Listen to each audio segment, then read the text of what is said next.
A 10 is a woman where you would, as I said in the previous episode, kill your whole family on Christmas Day to have her, and it would be worth it.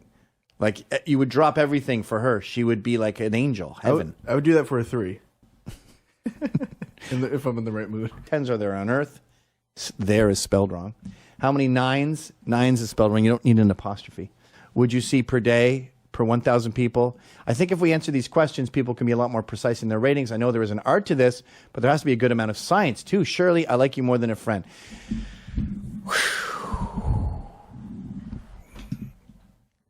You bring up a lot of big topics, my friend. A lot of big questions.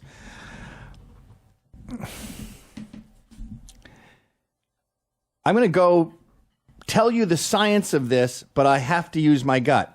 Because there are people that say you should see 110 and 1-1 a lifetime, and the bell curve is an entire life. There's others that say the bell curve is a month, and you should see 1-1, 110 a month, and then, like, say we see 1,000 people a month, you're going to see like 400 5s, and that's the way it plays out.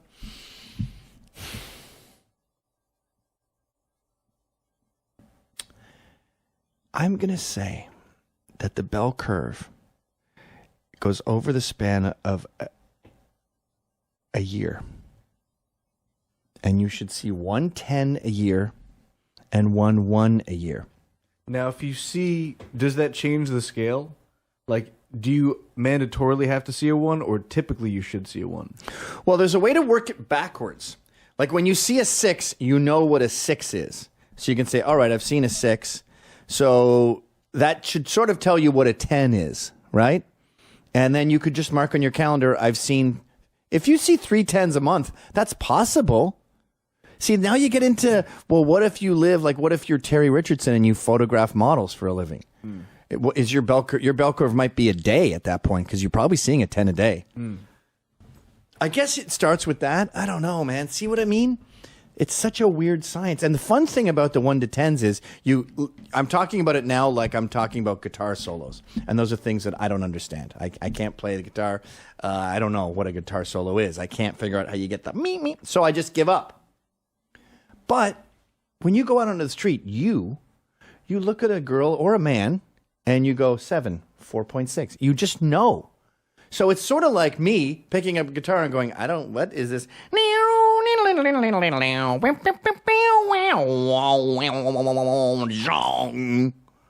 You just can play guitar. It's the weird, I can't explain it. But that wasn't a tasteful solo, though. That's Sorry, kind of guitar. do a tasteful solo. I apologize. Now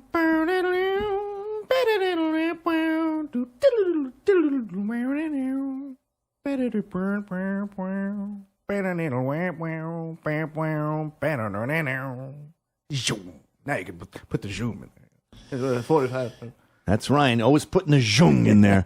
That sounded like a corny blues sitting on the front porch solo. It was like R&B-ish, but wait, what say you to this? Say you live in an island. By the way, I was doing Led Zeppelin.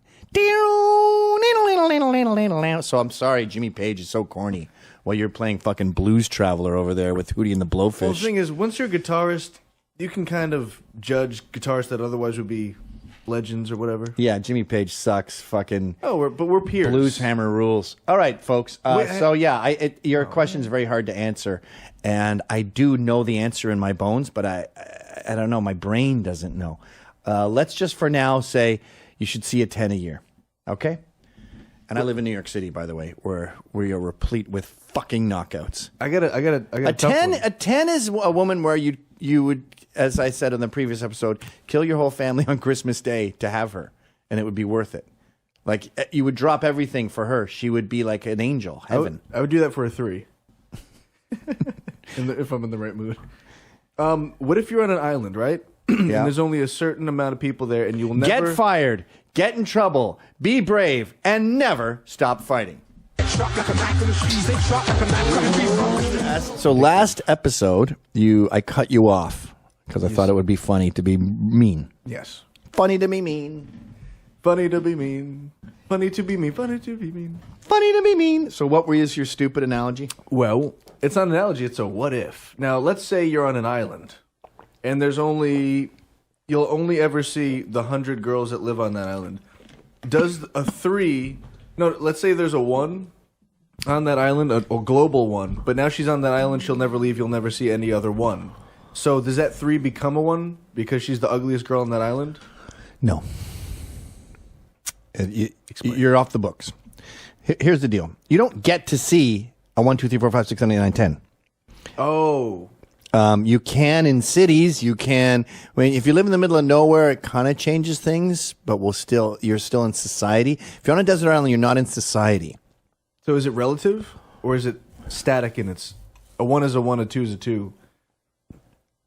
I know what you're saying. Like, what if there was 10 girls there? Mm-hmm. Right. Or whatever, 100. Could they all be 10s? There's literally no 1. No. What if one is a 9? Does she become a 1? The other becomes a 10. Because they always say that too about Alexandria Ocasio-Cortez.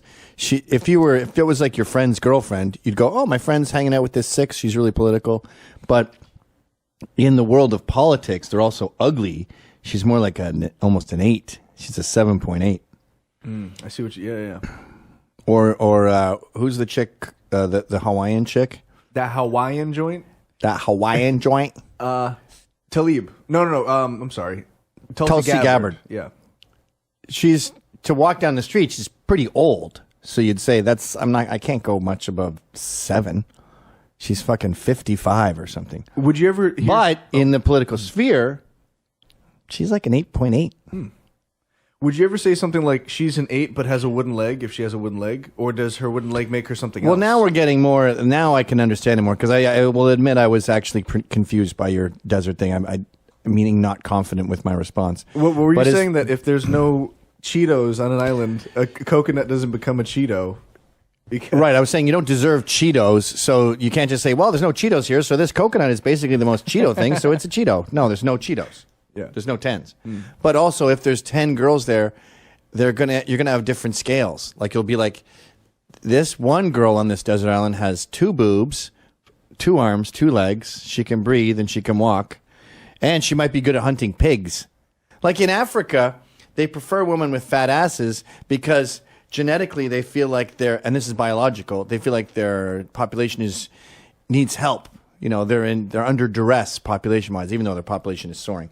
But, God put it in their DNA that, we need to make more. We're not established yet as a society. So they like big hips. Conversely, you have Finland and Northern Europe where they go, we are already very established, so we don't need to breed more. So they're not attracted to women with big childbearing hips. Mm-hmm. And the ideal Swedish woman looks like a 12-year-old boy. I see what you mean, yeah. So your taste is contingent on what you need to survive.